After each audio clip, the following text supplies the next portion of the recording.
Fala galera, eu sou o Tofa, eu tô aqui como sempre com o meu amigo Lucão e sejam muito bem-vindos ao 7º episódio do Tofari Cinecast. E nesse episódio faremos a review do filme Boyhood, que em português tem o subtítulo da Infância e Juventude, que foi dirigido pelo meu diretor favorito de todos os tempos, Richard Linklater.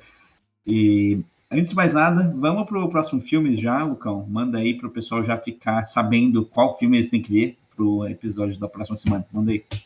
Perfeito. Então, vou anunciar aqui sem mais delongas. Agora, interrompendo a nossa programação normal, vocês podem estar vendo que meu cenário deu uma mudada, isso é porque eu estou no Brasil, né? E também meu microfone pode estar meio ruizinho aí, isso é porque eu não estou com meu equipamento aqui, né?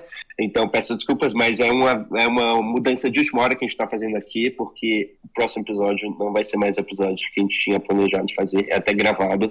Esse episódio será perdido no tempo, nunca será lançado, a face da Terra será deletada. Talvez um dia, futuro muito distante, daqui a uns 100 anos, talvez vocês vejam assim na Deep Web, mas até lá não vou ver.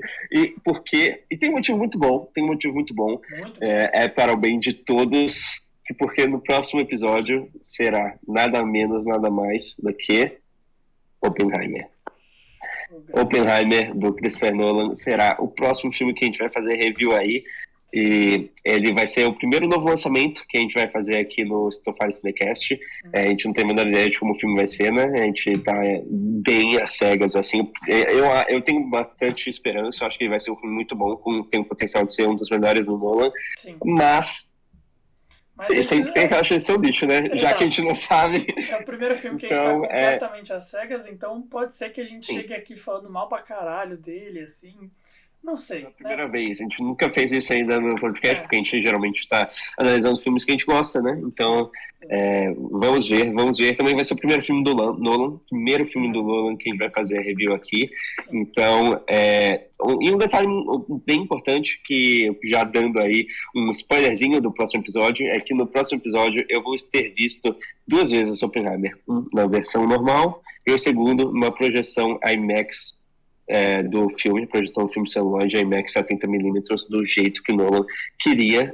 A projeção de filme é um dos poucos cinemas no mundo inteiro que vão fazer a projeção do filme celuloide de 70mm IMAX, que nem o Nolan queria, o jeito ideal do Nolan, de acordo com ele, de ver esse filme, que é a projeção do celuloide. É um dos poucos cinemas do mundo que vou mostrar, e eu vou ter a oportunidade de ir, então tenho certeza que vai ter uma partezinha aí do podcast que eu vou falar da minha experiência de como é ver o filme nesse formato, e o quão melhor ou pior, né, quem sabe, é essa experiência. Então, um spoilerzinho aí. Se planejem de ver Oppenheimer, porque ele está lá nos cinemas, a gente tem noção que já é difícil ver filmes quando, né, é em casa, né, quando é no streaming, imagina quando é um filme nos cinemas. Então já se planejem, se vocês puderem ver Oppenheimer, que eu não posso falar que vocês vão gostar, porque eu não vi, né, mas tem muito potencial e é, na minha opinião, o grande lançamento do ano, né, na minha opinião, é o grande lançamento do ano. Então vejam Oppenheimer e voltem pro próximo episódio, porque vai ser demais, mesmo se o filme for ruim, vai ser um episódio muito interessante, isso eu tenho certeza. Agora, voltando à programação normal. Tamo junto. É nóis. Tá, mas começando a falar aqui de Boyhood, vamos ler a sinopse aqui rapidinho. Boyhood conta a história de um casal de pais divorciados, Ethan Hawke e Patricia Arquette, que tentam criar seu filho Mason, Ella Coltrane. A narrativa percorre a vida do menino durante um período de 12 anos, da infância à juventude, e analisa sua relação com os pais conforme ele vai amadurecendo. Então, a sinopse bem básica aí, mas eu acho que dá uma resumida do que é o filme, e é basicamente isso o filme mesmo. E igual a gente vai falar aqui, eu acho que como eles executam, que é o diferencial desse filme. Então, vamos entrar aí nas primeiras impressões. Lucão, o que você achou do filme? Manda aí. Cara, gostei. Pode continuar, falei. Não, Bacana. Cara, eu achei que é um filme, assim, que... É uma experiência bizarra você assistir isso, sabe? Tipo, a gente já meio que revelou qual que é a ideia por trás, né? Então, o Richard Linklater, ele pegou um ator e ele foi gravando ele, não só um ator, mas, enfim, vários personagens ali. O elenco inteiro. Exato, durante 12 anos, né? Que foi o tempo desse filme. E cara, é uma experiência muito diferente você ver isso, sabe. Você tem muitas perspectivas interessantes sobre a juventude, sobre o crescimento dos personagens ali e tudo mais. Eu gosto muito da forma como o Richard conta isso, porque ele tem uma naturalidade muito boa, sabe, nos roteiros que ele cria e tudo mais. Então, eu acho que essa naturalidade para esse filme foi algo crucial para conseguir deixar a gente imerso mesmo e fazer com que a gente acredite que a gente tá vendo uma história que é quase que documental, sabe? Que a gente tá vendo uma história ali real de um garoto mesmo, de pessoas ali que tá passando o tempo e eles estão crescendo assim e tudo mais. E acho que tem muitas questões sobre ritmo que a gente vai comentar aqui mais a fundo nos spoilers assim e tudo mais, e coisinhas que me incomodaram um pouco de certa forma, mas eu acho que no geral é um filme muito bom mesmo e que vale muito a pena ser visto. Beleza, então, agora falando um pouco das minhas primeiras impressões, eu gostei menos do filme quando eu vi pela primeira vez do que quando eu vi pela segunda vez, porque eu acho que quando eu vi pela primeira vez eu estava muito mais focado na narrativa e tudo mais, e eu sabia que tinha, nem sei se eu sabia, na verdade, se tipo, tinha sido gravado por volta ao longo de Uhum. 12 anos, mas eu estava muito focado assim na experiência tradicional de cinema, baseado em plot e narrativa. E quando fui ver da segunda vez, eu acho que eu só me soltei mais, sabe? Fiquei mais aberto só para ter essa experiência de acompanhar a vida de um menino por 12 anos, e não só do menino, como da família inteira dele. Então, eu acho que pelo fato de eu estar muito mais aberto, eu consegui tipo, gostar mais do filme ainda do que eu já tinha gostado.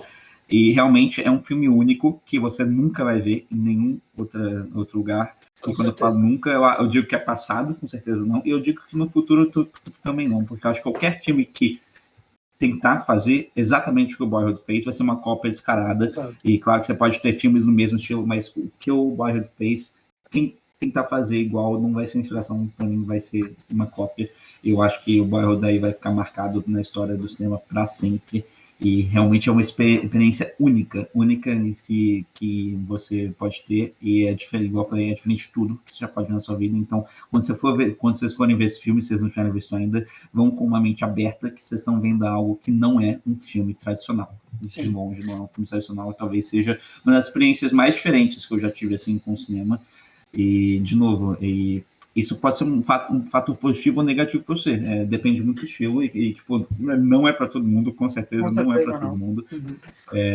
Uhum. No começo não foi tanto para mim, eu acho que eu abracei mais a ideia quando eu estava revendo o filme, igual eu falei. E eu amei, eu amei. Eu falei no episódio passado que não estava no top 5 do Linklater, ele estava em sexto, mas agora revendo ele entrou em quarto. Cara, Tipo, e mesmo em sexto, eu tinha dado uma nota alta para ele, eu tinha dado 4 estrelas. E sim. mesmo em sexto, ele já era um puta de um filme. Então, para vocês terem uma noção, eu vi, acho que 8 filmes do Linklater. Eu dei, acho que 5 estrelas, aí 3, 4,5 e 2, 4. E o resto, acho que Pô, as notas tão 3. boas então. Então, Sim. então você falar que ele é sexto ou quarto já é um puta de um elogio só. Então, mas entrando agora na parte com spoilers, a gente vai entrar aqui na parte com spoilers, por mais que eu não ache que tenha muito spoiler nesse filme, né? Porque esse não é um filme que tem um plot muito Sim. assim sofisticado, né? Que a gente vai estragar a experiência de você caso você não tenha visto o filme. Então, Eu diria que deixando isso avisado, esse é um dos melhores podcasts para você ver, recebendo spoilers do filme, não tendo sim, visto ele, mas de qualquer forma é muito melhor que vocês assistam e tenham a experiência de ver o exato. filme, venham aqui porque todo o nosso debate vai fazer muito mais sentido, vai se enriquecer muito mais e, enfim, a gente sempre recomenda isso.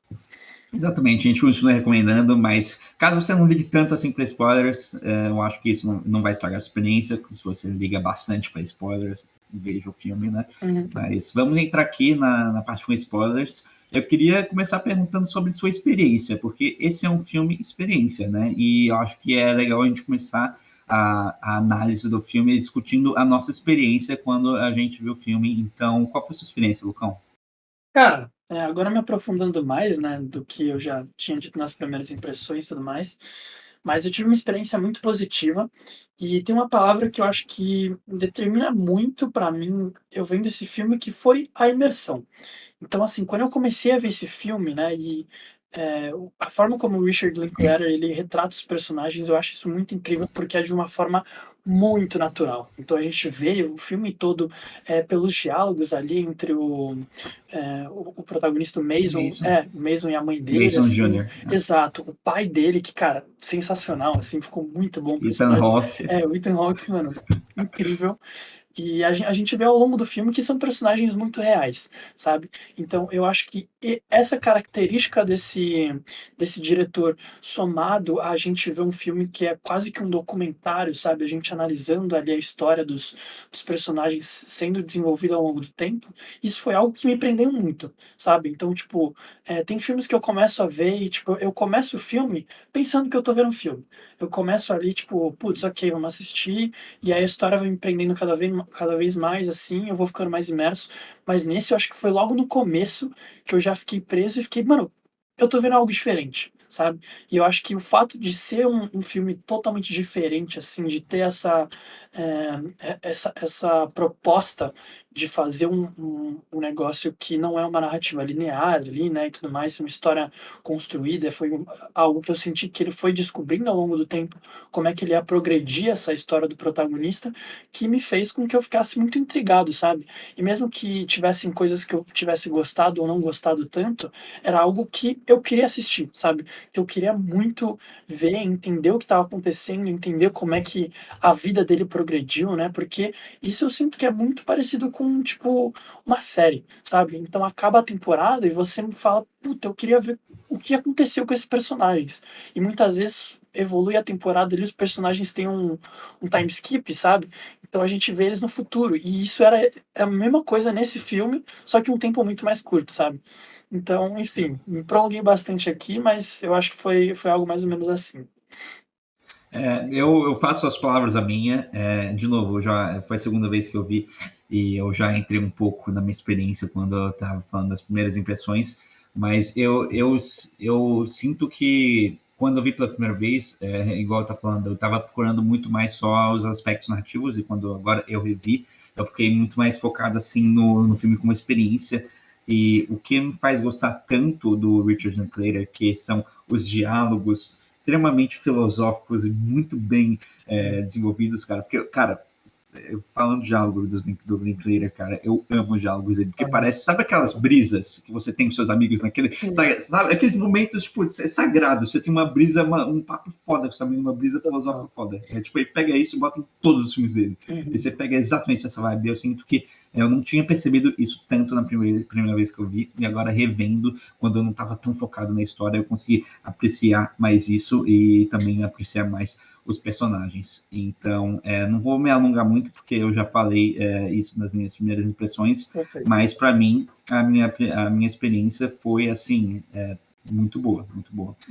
Mas agora, ainda falando de experiência, eu queria saber do ritmo, porque eu tenho certeza que a maior crítica da maioria das pessoas é o ritmo, que é muito lento. É um filme de 2 horas e 45 que não acontece nada, entre aspas. É um filme que não tem nenhum acontecimento grande no plot. Eu acho que o único acontecimento grande talvez seja quando tem aquele primeiro marido dela, alcoólatra, que começa a ser abusivo e tal. Eu acho que é ali que realmente tem, casa, né? tipo, tem uma tensão que você geralmente vê em filmes, mas fora isso, eu acho que não tem nenhum grande acontecimento e isso faz com que o ritmo seja um pouco lento. Você tem um filme de 2 horas, quase 3 horas, que não acontece quase nada, o ritmo vai ser lento, obviamente.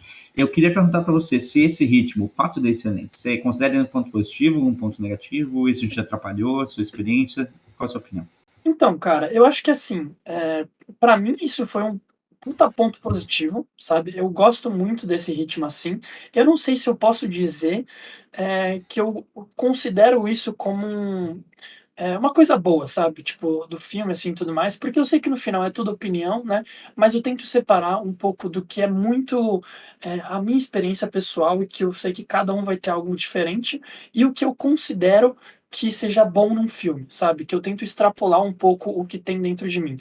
E eu acho que extrapolando um pouco disso, eu não sei se eu sei dizer se esse ritmo é algo positivo ou não, mas eu acho que tentando me responder nesse caso, eu acho que sim, porque eu sinto que esse filme ele tenta trazer as coisas ali com uma proposta diferente, sabe? Então ele não se propõe a ser um filme que ele ele joga todos os acontecimentos muito rápido, assim, tudo mais, ele tem a narrativa ali linear, e o personagem vai passando por esse arco, assim, ele não tem isso. É um filme que ele vai passando pelas fases da vida desse menino, a gente vai vendo as coisas acontecendo, e eu acho que eu me interessei muito para isso, sabe?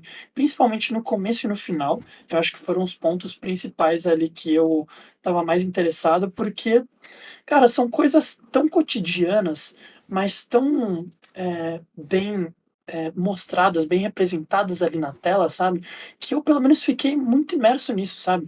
Eu achei muito gostosinho de assistir. É um filme que, pô, eu assisto sentado na cadeira e eu vejo aqueles personagens ali dialogando com aquela complexidade e esses probleminhas ali. Você tenta pescar um subtexto, né? Porque eu acho que esse é um filme também de muito subtexto, sabe?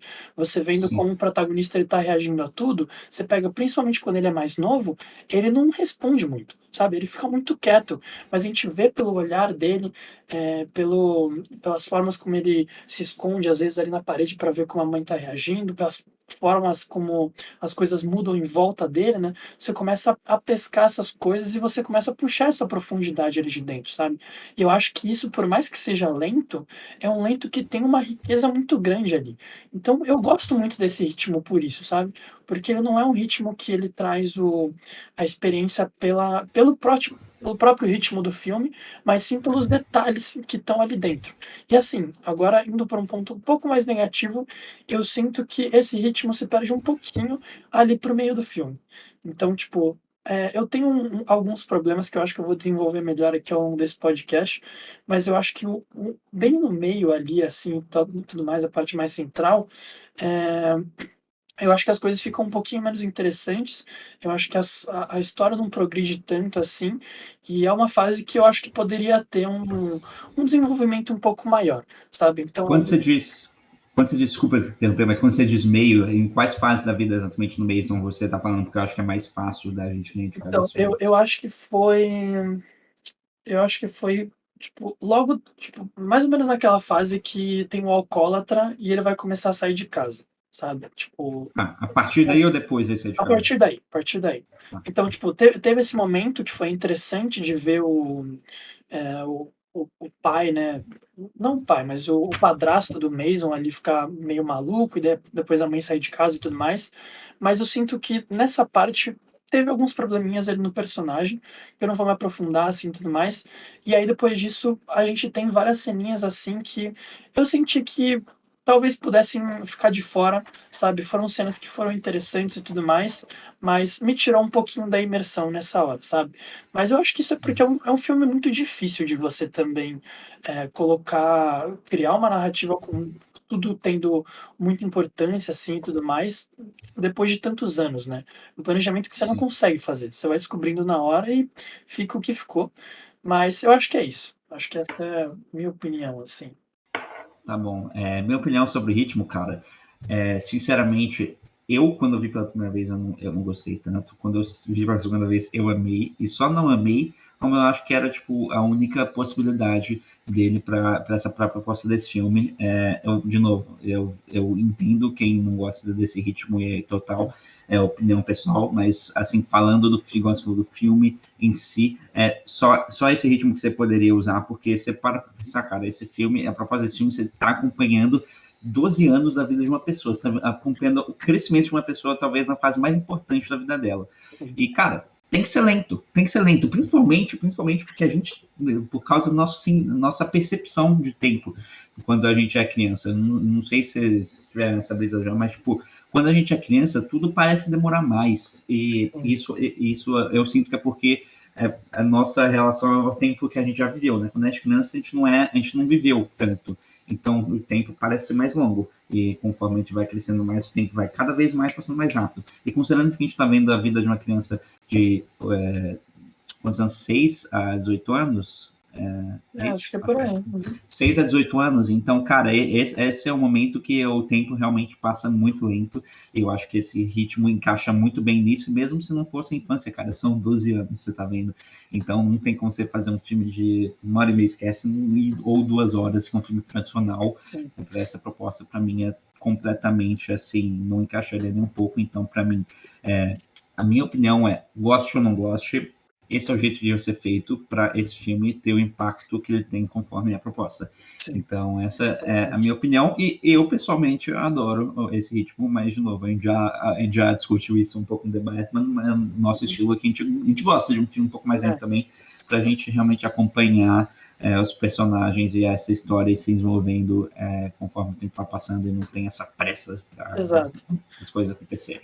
É o que você sempre fala, né? A gente tá aqui no podcast trazendo os filmes que a gente curte. Então, se você trouxe um filme desses, né, que você sabe também que é muito minha vibe e tudo mais, é óbvio que a gente tem a tendência a valorizar. E mesmo que vocês não gostem de um ritmo assim, a gente está aqui para tentar fazer uma análise e tentar explicar por que que isso está funcionando de acordo com a proposta do filme, sabe? Por que que isso é algo que, você goste ou não, é algo de ser valorizado ali na estética do próprio filme, entende? Então, eu acho que isso é muito importante de ser dito, assim. Sim, no final tem gostos e gostos. Você gosta ou não gosta do negócio, mas o que faz o filme para a proposta dele se elevar é o que a gente deve ressaltar. Isso que eu acho. A gente pode falar nossas opiniões, mas quando a gente está falando de algo que a gente acredita que funcionou ou não funcionou, são aspectos mais objetivos conforme a proposta do filme. Então, por isso que eu considero que o ritmo ele funciona muito bem. Também acho. Mas vamos falar um pouco mais da experiência ainda do filme, porque, igual a gente falou, esse é um filme experiência que não é um filme tradicional, que realmente você tem que tratar como uma experiência cinematográfica, como a Marvel gosta de falar, mas desse jeito é completamente diferente. É realmente uma experiência. Mas o fato desse filme ser uma experiência e não ser um filme convencional fez você relevar uma falta de uma coesão narrativa e uma história tradicional, ou você deixou isso de lado e realmente só se abriu para essa experiência diferente?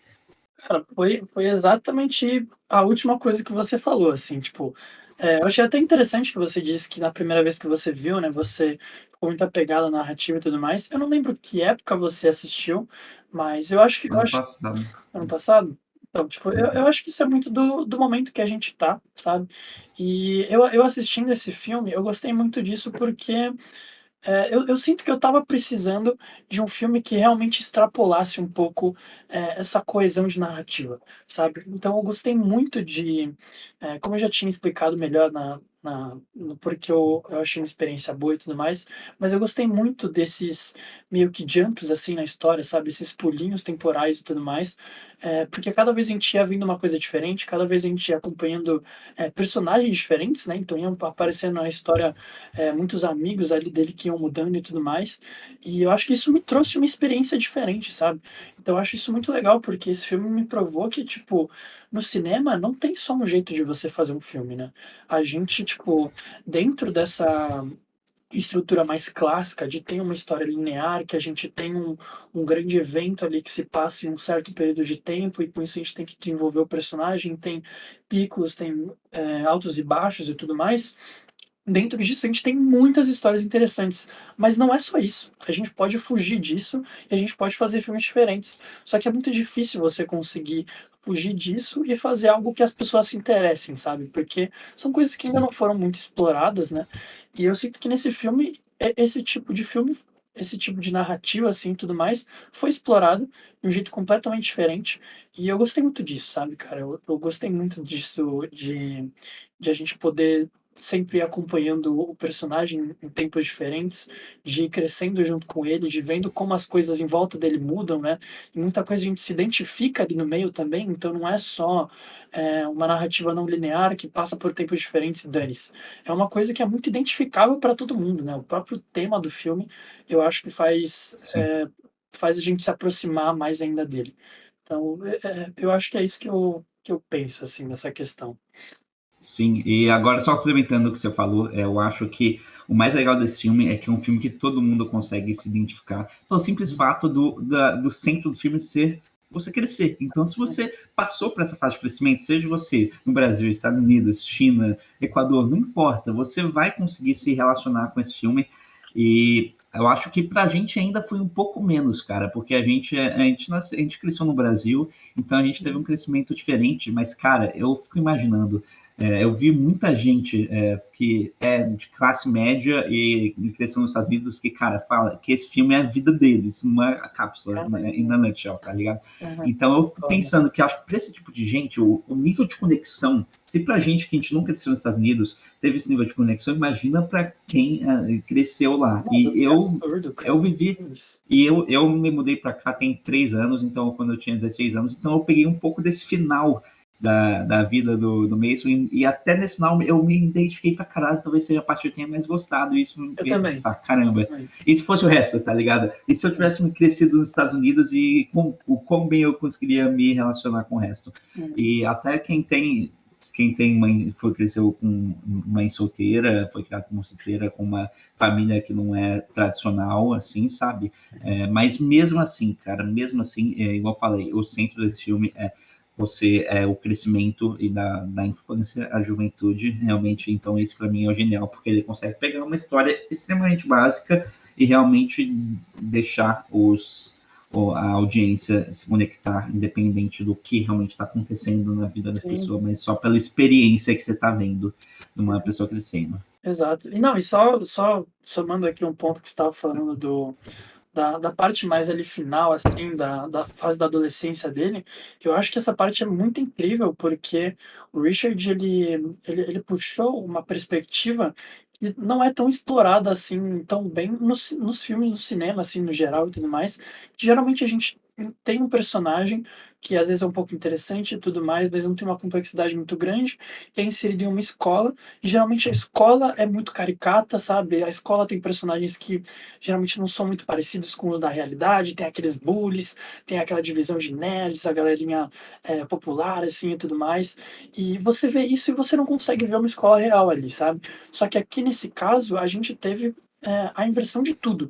Então, a gente vê muito pouco da escola, a gente vê muito pouco do ambiente que ele está frequentando, mas a gente acompanha muito a perspectiva do próprio personagem, né, que está frequentando tudo aquilo, e ele tem uma visão muito similar com a nossa, sabe? Muito jovem, assim, a gente vê as dificuldades dele de se encaixar, de se enfiar naquele ambiente, a gente vê as dificuldades dele de ter que transicionar para essa vida adulta, de ter que conseguir começar a achar uma identidade própria, assim, né? Ele se identificando com a fotografia, mas ao mesmo tempo ter a apreensão das outras pessoas em cima dele, e eu acho que isso é tratado de uma forma muito sutil, sabe? De uma forma que pô, você assiste aquilo e você consegue ver muita verdade nisso, né? E você consegue se identificar muito bem. Então, tipo, essa parte final foi uma das minhas preferidas, eu acho que justamente por isso, porque tá muito mais próximo da nossa realidade, e eu acho que o Richard conseguiu representar de um jeito muito tangível, sabe? Muito interessante, mano. Concordo. Eu acho que realmente o fato da gente estar perto da cidade tem tido um impacto, mas eu acho que vai muito mais além disso, porque o Richard Linklater, ele é famoso porque a maioria dos filmes dele, na verdade, os melhores filmes dele, se passam nessa idade, no fim da adolescência, início do adulthood, né? Como fala? Da fase adulta. Da fase adulta. Então você pega, tipo, um Dazed and Confused, ou até um próprio Before Sunrise, com o início da fase adulta, ou um Everybody Wants Some, ele já tá familiarizado com esse tipo de fase da vida, diferente da infância, que é algo que nunca tinha tocado antes. Então, acho que um pouco por causa disso, talvez essa tenha sido a melhor parte, por causa dessa experiência do Linklater mesmo, e ele realmente... Aí ele inclui tudo que ele já sabe, né? De personagens extremamente humanistas e um diálogo que ele já está acostumado, que inclusive eu acho muito legal, que eu vi uma entrevista dele falando que quando ele encontrava com o Mason, né? O ator do Mason, né? O Eller, que quando ele estava entre gravações, assim, mais um pouco na fase adolescente dele, ele pedia para ele, quando ele estivesse numa festa, ou conversando com uma menina, ele flertando com uma menina, para ele escrever o diálogo e mandar para ele, porque ele queria incorporar. E, cara, para mim isso é genial, porque isso só mostra realmente com o quanto ele se importa em trazer esse realismo pro diálogo que você não vê em nenhum outro lugar. Desculpa, para mim, esse realismo de diálogo eu não vejo em nenhum outro tipo de filme, a não ser os filmes do Linklater. Você pode ter diálogo, você pode considerar melhor, tipo, sei lá, Tarantino, que tem realmente uma construção de tensão maior de conforme com o diálogo, ou tipo, sei lá, one-liners melhores e tal, mas realmente esse realismo do diálogo e você realmente vê essa honestidade humana no diálogo, para mim, não tem igual no Linklater. E nesse filme eu acho que ele conseguiu explorar isso na fase adolescente melhor com a experiência dele. Sim. Mas agora voltando um pouco mais para a experiência desse filme, eu acho que a gente já falou aqui umas 500 vezes, mas caso a gente já não tenha, vocês não lembrem, esse filme ele foi gravado por 12 anos, então o filme demorou 12 anos, a gravação do filme demorou 12 anos, e durante esses 12 anos o Linklater, ele gravou os mesmos atores, assim, crescendo, então ele não foi nesses time jumps, hora nenhuma, ele fez os atores, mudou os atores e tudo mais, são os mesmos atores no começo, no meio e no final, nunca muda. Então eu queria saber para você, Lucas, essa realização técnica é gigantesca, eu acho que talvez eles já tenham sido indicados a tanto Oscar, foi um dos filmes mais indicados do Oscar de 2015, eu acho que talvez só tenha, inclusive, a Patricia Arquette, que interpretou a mãe, ela ganhou o Oscar de melhor atriz coadjuvante. Foda, muito foda. Mas enfim, eu acho que por causa dessa realização técnica, ele ganhou tipo, muito destaque na época. E eu queria saber se essa realização técnica fez você aumentar a nota e gostar mais do filme ou não. O que você achou? Muito, nossa, demais, cara. Isso pra mim, mano, é o core do filme, sabe? O principal ali é um negócio que, cara, faz com que você tenha uma experiência muito acima do comum. Porque, mano, tem uma coisa que, assim, fica visível, que é obviamente impossível de você contornar essa situação, mas quando você tem um filme que você tem um personagem que ele é criança e depois você tem que mostrar ele adulto, as pessoas têm que mudar de ator. Né? Tem que colocar um ator diferente ali. E muitas vezes essa troca de atores faz uma discrepância muito grande entre a imagem do personagem. Então você vê que a voz, a personalidade ali dele e tudo mais, isso muda assim, e isso acaba tirando você um pouquinho do realismo da história, sabe? E tipo, muitas vezes você consegue relevar isso porque é algo que não tem como controlar. Mas esse filme ele quebra isso. Ele fala: não, eu vou usar o mesmo ator para tudo. E não é só o protagonista, né? Toda a família ali dele, e tipo, o pai dele continua também e tudo mais. Então, cara, eu acho isso muito foda, porque a gente começa a ver as mudanças físicas do personagem, a gente vê as mudanças na personalidade dele também. Então a gente vê que no começo, eu acho isso muito legal, porque no começo ele é muito. Ele tem uma certa desenvoltura, então ele conversa, tipo, uma das primeiras. Acho que a primeira cena do filme é a dele conversando com a mãe dele no carro. E aí tem um diálogozinho que, cara, só um mini diálogo do Richard Linklater já é, tipo, muito interessante. Que é, acho que a mãe dele perguntando sobre o que ele estava fazendo na sala de aula. Ela comentou do das apontador. pedras. Exato. Aí ela, tipo, por que você quis apontar uma pedra, mano? Aí ele falou, pô, mano, você tava raspando ali, eu queria fazer uma pedra mais pontuda. Tipo, super interessante, mas a gente vê ali que, tipo, ele é uma criança mesmo, sabe? Criança é assim, criança não tem vergonha pra falar, criança sai extrapolando e tudo mais. E aí ele chega mais nessa fase da adolescência, né? E eu acho que tanto por causa da experiência que ele teve com o padrasto dele abusivo, assim, tudo mais, ele acabou ficando mais quietinho, ele acabou ficando mais recluso, né?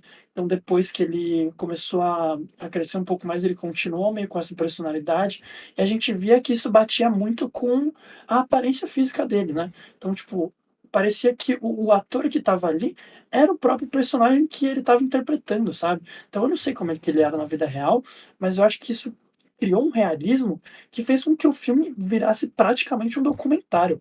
Ele conseguiu transformar isso num documentário, né? E ele não conseguiria fazer um documentário se não fosse com esse achievement.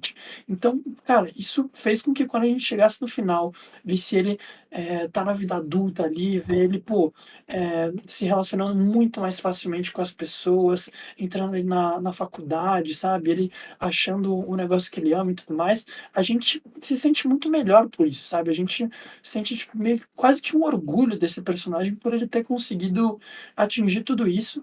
E a gente não conseguiria ter toda essa empatia por ele se a gente não tivesse vendo o mesmo personagem criança, né? Então, tipo, cara, eu achei que isso pra mim fez a experiência do filme, sabe? Se Sim. alguém falar que não muda porra nenhuma, eu vou falar, mano, você é maluco. É maluco. Você é totalmente maluco, tá ligado? Ficou muito Sim. bom.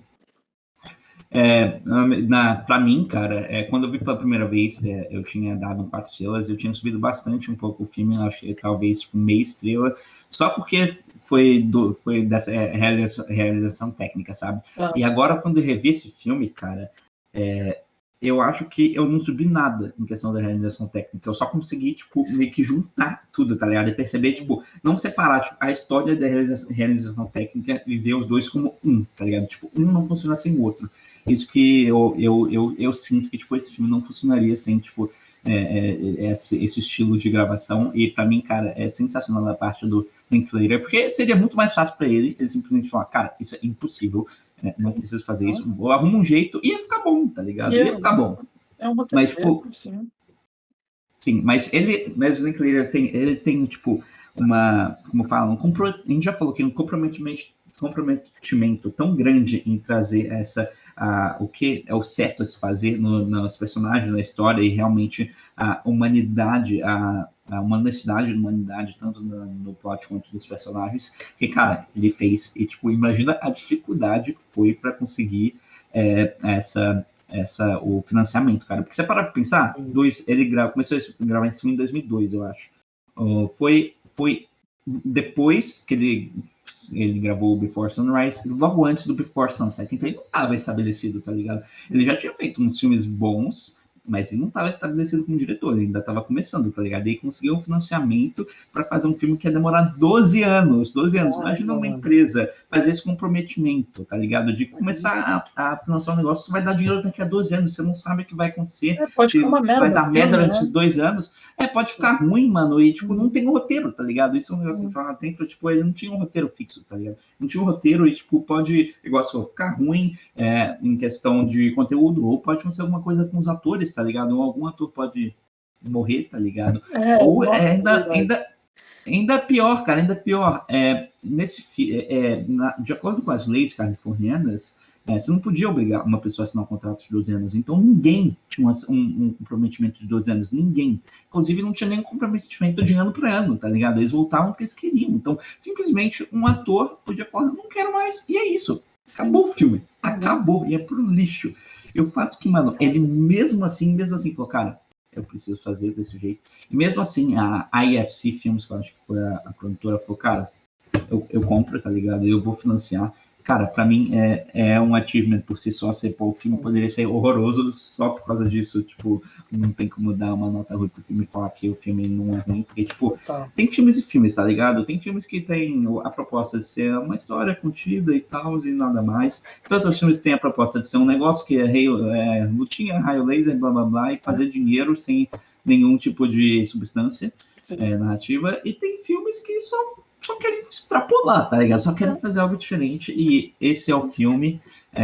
E igual você já falou, eu acho que a gente vai entrar mais a fundo nisso quando a gente vai falando da passagem de tempo, mas esse é o tipo de filme que não funcionaria se eles não acompanhassem os mesmos atores, né? Porque se você parar pra pensar, não é tipo, quando você tem um time skip dos personagens, geralmente você tem um time quando você muda o ator, né? Geralmente são vários anos, tá ligado? Tipo, sei lá, de criança a adolescente, né? Tipo, começou o fim desse filme. Nesse filme, cara, cada ano cada cena praticamente é um ano diferente. Então você tem vários mini time skips, não time skips gigantes. Então ficaria muito estranho se eles realmente mudassem o ator e o negócio. Fazer esse mesmo filme, sabe? Não, tipo, teriam que fazer uma estrutura diferente, assim, com pulos temporais maiores, porque realmente não tem como, sabe?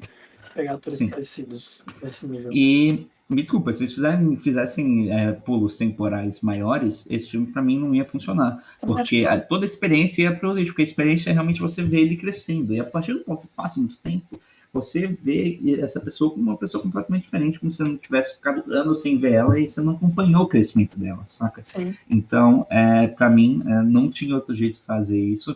E, de novo, eu acho que a gente não vai ver nenhum filme igual esse. A gente pode ver filmes que se passam por um grande tempo gravando com os mesmos atores, mas não vai ter o mesmo impacto desse filme. Também acho que não. E eu acho que, inclusive, outra dificuldade que ele deve ter encontrado foi de manter a coerência dos personagens, sabe? Então, assim, ele por 12 anos teve que criar. O protagonista, eu acho que ele é bem mutável, né? Porque de criança Sim. até adulto você muda muito sua personalidade. Você Todo muda mundo muito acho que é sua bem voz. mutável. Exato. Todo Menos mundo a é bem mãe, eu acho mutável. um pouco menos. Esse é o grande ponto. Então a gente tem a mãe ali e o pai, que E o são pai. personagens que têm que ser os mesmos até o final, sabe? Então, tipo, a interpretação deles tem que ser muito parecida, a forma como eles reagem às coisas e tudo mais. Esses detalhezinhos que o diretor ele tem o trabalho de ir desenvolvendo junto com o ator, ele tem que reforçar todas as vezes que eles forem gravar, sabe? Então os caras ficaram Sim. por 12 anos, ele ficou por 12 anos fazendo o mesmo trabalho, trazendo eles de volta ali e tudo mais. E assim, eu não sei o quão fácil deve ser para esses atores voltarem e interpretarem o mesmo papel, e eu imagino que deve ter uma certa dificuldade, porque é muito tempo que se passa, sabe? Não é como se fosse só Sim. 6 meses depois ou fazer o cara de novo, entendeu? Então, tipo, todos esses detalhezinhos para criar uma coerência mesmo na história e fazer com que esse mundo ficasse fechado e você conseguisse acreditar em tudo que tá ali, é algo que, cara, é uma complexidade que eu não conseguiria fazer, sabe? Eu não consigo imaginar um cara tendo um trampo desses e, tipo, e muito no. É o que você falou, sabe? Tudo podendo dar errado, ele não pode criar um roteiro fixo, algo exatamente estabelecido ali, porque não tem nada certo, não é nada certo, sabe? Nada é certeza Sim. ali. E mesmo assim, mesmo se criasse um roteiro fixo, eu acho que o filme iria ser extremamente prejudicado por causa de um roteiro fixo, Sim. porque eu acho que ele realmente conseguiu encaixar com essa volatilidade, como fala? Eu entendi o que você quis dizer. Sim, a falta de um fixo, Eu acho válido a isso aí. falta de um fixo da vida, a volatilidade, sei lá, de um filme. Então, de novo, eu acho que o roteiro, ele manda muito bem fazer esse negócio do roteiro ser algo que muda conforme que ele foi escrevendo, conforme os anos foram passando, como se realmente ele tivesse pensando, cara, a gente chegou nesse ano, em qual momento da vida eles estão agora, tá ligado? Porque quando você tá, cara, quando você tá na sua vida, você não consegue saber se você tá antes, o que é antes, o que só consegue saber que é depois, que é agora. E na verdade, o final é agora, porque se fala o filme é agora. E eu acho que ele pegou muito bem essa tese final do filme, que está no final, de ser tudo agora, e usou isso para escrever o roteiro, né? Então, para mim, ele mandou muito bem nessa estratégia de escrever o roteiro. E quanto aos pais, só complementando, eu concordo bastante, eu só acho que talvez tenha sido um pouco mais fácil do que você imagina para eles voltarem para esse personagem, porque eles... Era um intervalo que não era tão longo, de um a um ano, então, querendo ou não, Entendi. tipo, eu não acho que eles esqueciam tanto o personagem. E, além do mais, eles estão crescendo conforme os personagens, tá ligado? Sim. Então, tipo, eles vão mudando conforme o personagem vai mudando. Eu imagino que, tipo, muitas coisas se tem imagino que o Richard Linklater tenha escolhido a dedo esses atores, não só porque ele já trabalhou, tipo, com o Ethan Hawke no Before Sunrise, mas realmente por causa da fase da vida que eles estavam aqui, tipo, o Ethan Hawke, ele tinha acabado de ter um filho com uma Thurman, né, a Maya Hawke, que fez o Stranger Things, e a Patricia Arquette também tinha acabado de ter um filho. Então, eu acho que eles pegaram muito bem, escolheram muito bem, tipo, atores que estão nessa mesma fase da vida que os personagens vão estar, e realmente eles foram construindo, eles foram crescendo junto com os personagens, assim como o Mason foi crescendo junto com o ator Mason, né? O Eller foi crescendo junto com o personagem do Mason Jr. Mason Jr. Então, agora mudando de pauta, vamos falar um pouco mais dessa história, falta de história tradicional. E eu queria fazer uma pergunta aqui, tipo, esse filme é um filme que eu acho que, de novo, não tem necessariamente uma tese, e você realmente só está vendo pessoas crescendo e a vida se desdobrando, e não tem nenhum problema nisso. Nenhum filme precisa, tipo, ter uma grande tese, algo que eles querem fazer, que é tipo, esse filme existe por causa disso, tá ligado? Querendo te ensinar isso, tá ligado? Esse filme não tá querendo te ensinar nada, ele tá querendo fazer realmente você ter uma experiência de crescer, como se você estivesse de novo vivendo a sua infância. Mas eu sinto que ele tem uma opinião, o Linklater tem uma opinião que ele bota nesse filme, que é muito atrelado como a narrativa se desdobra, que é sobre o crescimento dos seres humanos. Então, o que ele acha que é realmente o crescimento dos seres humanos. E eu queria perguntar para você qual a sua opinião, como que essa falta de uma história tradicional, sabe, a falta de uma coesão narrativa, ela se alinha com essa opinião do Richard Linklater sobre o crescimento dos seres humanos. Tá. Você quer que eu responda aqui direto ou você quer desenvolver um pouco melhor essa tese aí que você está comentando, essa opinião? Eu posso comentar antes. Se você quiser, eu posso comentar antes qual que é a minha visão. O que eu sinto do Linklater é que, cara, nesse filme, você para pra pensar, eu acho que a gente já falou isso, não tem nenhum grande acontecimento. Igual a gente falou, o grande acontecimento talvez seja quando teve o pai abusivo, e isso é porque é algo que realmente deve ter ficado muito marcado na vida do Mason, sabe? E você pega, cara, outras cenas, tá ligado? Você nunca vê a formatura dele, tá ligado? Você nunca vê a formatura dele. E, tipo, esses grandes, tipo, milestones da vida dele, tá ligado? Do Mason, eu não sei a palavra em inglês, mas, tipo, pontos chaves da vida dele. Tipo, você, sei lá, você consegue sua primeira namorada, você se forma na faculdade, você forma na escola, você vai pra faculdade. Você, tipo, não vê eles, tá ligado? Você, tipo, vê meio que as consequências dele. E eu sinto que isso é muito o que o Richard Linklater sente sobre a vida. Porque, tipo, eu sinto que esse filme é muito um retrato sobre a vida dele. Tipo, você tá vendo muito as memórias do Mason pensando na infância dele. Porque, tipo, você vê no filme, tipo, momentos que são de significância pequena, talvez, se você tá olhando sobre uma perspectiva de fora, igual a gente tá vendo quando a gente tá assistindo o filme.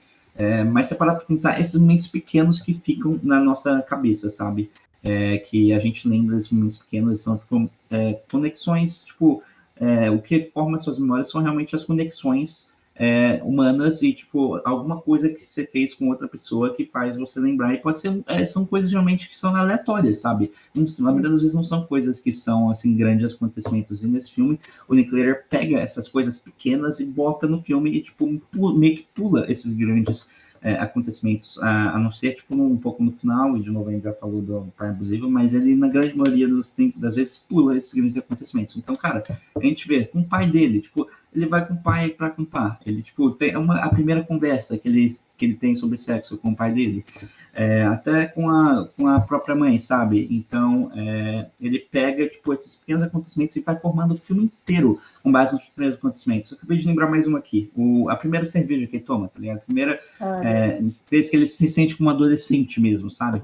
Então, são essas pequenas coisas que ele vai botando, assim, que vai, tipo, vai criando a história, saca? E claro que você tem, tipo, alguns milestones que, tipo, são passados, tá ligado? Tipo, você se muda de cidade, tá ligado? Tipo, você muda de padrasto, mas, tipo, o que forma a história como um todo é realmente esses pequenos acontecimentos. E eu sinto que a visão do Linklater é que nossa vida é baseada nesses pequenos acontecimentos e não nesses grandes acontecimentos, esses milestones que a gente passa na vida. E eu sinto que, na minha opinião, isso encaixa perfeitamente com essa falta de uma história tradicional, porque você não está vendo um filme que tem um primeiro ato, segundo ato, terceiro ato. Se você pensar, talvez tenha até um primeiro ato, segundo ato, terceiro ato. Mas o intuito dele não é ter uma história, tipo, com um desenvolvimento, uma estrutura direitinha de começa e dá merda, e depois ele tem que superar os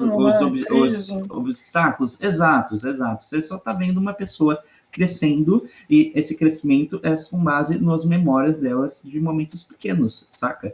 Então, para mim, eu acho que essa falta de uma história tradicional encaixou direitinho com esse tema que eu acho que, na minha opinião, é que o Richard Linklater queria falar, e que encaixa um pouco também na última frase, né? Que eles falam que a gente está sempre buscando aproveitar o momento, mas na verdade o momento meio que ele absorve a gente, tá ligado? E a única coisa que a gente pode fazer é realmente se entregar e deixar a gente se levar pela corrente, tá ligado? E eu sinto que, de novo, isso você consegue encaixar muito com o filme como um todo, que realmente você só tá lá acompanhando a vida e tá deixando a corrente te empurrar por esses momentos que você de pequena importância para olhares externos e muita importância para uma pessoa que está vivendo essas memórias. Então, falei pra caralho aqui. Você já respondeu tudo aí, falou o mais importante do bagulho, assim. Mas eu achei que seria bem interessante se você falasse primeiro, porque eu senti que você tinha uma ideia muito clara na sua cabeça e eu acho que isso era o que ia acrescentar mais para essa pauta. Mas tentando responder aqui um pouquinho, puxando muito gancho de muita coisa que você falou, é, tipo, eu vou falar tudo que você falou com outras palavras. Não, tô zoando. Sim. Mas assim, eu acho que, cara, é muito interessante porque eu acho que fazendo uma análise agora um pouco mais objetiva do que você falou, eu vejo dois pontos cruciais ali que ele tenta explorar e colocar nessa narrativa, que são que a vida ela é feita de fases e ela é feita de momentos simples. Então, tipo assim, a gente vê muito no filme que tem fases específicas muito bem demarcadas, né? Então tem a primeira parte ali, que é uma parte que ele tá super criancinha e tudo mais, tá brincando ali, ele não tem muitas preocupações. Então o Richard faz questão de mostrar isso. Ele faz questão de mostrar que não tem nada acontecendo, além de ter aquele jardinzinho e aquele menino conversando com a mãe e tudo mais, e é isso. E aí chega em casa, tem alguns detalhezinhos ali, mas que não são tão explorados nesse momento, sabe? E aí mais pra frente a gente vai vendo que ele chega na parte da adolescência, então tem aquela hora dele conversando com a galera, assim, tudo mais, tentando se incluir nesse ciclo social, sabe? E, tipo, todas essas fases eu acho que é algo que eu gosto muito de ver, porque se você colocasse uma narrativa linear ali, você colocasse uma estrutura de arcos e tudo mais, você perderia isso, sabe? Porque a vida não é isso. A vida não tem essa narrativa linear. A nossa vida é uma loucura, entendeu? As coisas estão mudando o tempo todo, mas eu vejo como essas fases sendo a única coisa que eu consigo demarcar. Então, tipo assim, eu tenho muito delimitado, tipo, a fase do meu início de infância, os primeiros amigos que eu tinha ali, e aí depois eu entrei na escola, tive um grupo social diferente que durou por muitos anos, depois entrei no ensino médio, tive amigos diferentes, agora eu tô na faculdade, tô numa fase diferente. Então, assim, eu acho que você consegue demarcar, e eu sinto que ele faz essas demarcações muito bem, sabe? Ele faz elas de uma forma que não tá de nenhuma forma ligado, talvez um pouquinho, mas não tá muito preso à narrativa padrão do cinema. E eu acho que foi uma escolha muito assertiva para dar essa vibe, sabe? E tem toda a questão que você falou também dos momentos mais simples, né? Então toda hora que ele vai representar essas fases, não é com tirando a parte do relacionamento abusivo ali do padrasto dele e tudo mais, mas na maioria Sim. das vezes são cenas bem simples, mas que a gente assiste aquilo e, cara, a gente se identifica muito, sabe? A gente vê ele indo pro mato ali com o pai, sabe? Tipo, Ah, passar um tempinho ali com ele, eles conversando sobre umas coisas fúteis, e você vê que depois isso não desenvolve nada. E você pensa, cara, a nossa vida é assim, sabe? A nossa vida, às vezes a gente sai, às vezes a gente vai pra aula, a gente tem uma aula ali, não acontece nada demais, a gente conversa com os nossos amigos, volta aqui, dorme, descansa, e todo dia é a mesma coisa, sabe? E assim. No sim. cinema, você não tem como fazer isso gravando absolutamente todos os dias, sabe? Você não pode fazer um filme de 42 horas, porque ninguém vai assistir. Se você quiser ter, você tem ali, ok, mas não é um filme que as pessoas querem ver, sabe? Então eu sinto que ele conseguiu pegar tudo isso e comprimir de uma forma que ele conseguiu trazer toda a essência para aqueles momentinhos de 3, 5 minutos, sabe? Então, tipo, cara, pra mim isso é crucial. Isso é um negócio que, tipo, a história faz muito bem e que consegue trazer muito essa ideia do boyhood, né? Da Sim. juventude, do crescimento, assim, e tudo mais. Então, sem isso, tipo, ia ser uma história totalmente diferente, sabe? Ia ser uma história que não ia passar nada dos elementos que você falou aí e não iria ser tão bom quanto, sabe? Sim. E eu acho que isso se liga um pouco na minha interpretação, que eu não sei se vocês têm a mesma interpretação, que a gente está vendo as memórias do Mason, então eu acho que ele, tipo, que nem você falou, a gente está vendo um documentário e que seria impossível se a gente gravasse todo dia da vida dele, que senão ele seria, tipo, Sim, milhões de horas, tá ligado? sim, Então, tipo, eu acho que ele faz muito bem que se a gente pensa numa ótica que a gente está vendo uma memória, a gente só lembra de momentos chaves, que a gente falou simples, mas momentos chaves que Mason lembra da infância dele. E você para pra pensar, cara, se a gente for pensar na nossa infância, tipo, no que a gente realmente lembra, vai ser um filme de 2 horas e 40, tá ligado? sim, Vai ser um negócio parecido, cara. E pra mim isso foi muito genial. Eu acho que, tipo, por meio dessa proposta, ele consegue realmente capturar toda a essência, tipo, o crescimento do Mason e do jeito que, tipo, parece que você realmente está vendo ele crescendo, porque você está vendo as memórias dele como se você estivesse olhando realmente para trás e vendo a sua vida, como a vida dele como era. Então, Sim. sobre a ótica do Mason já,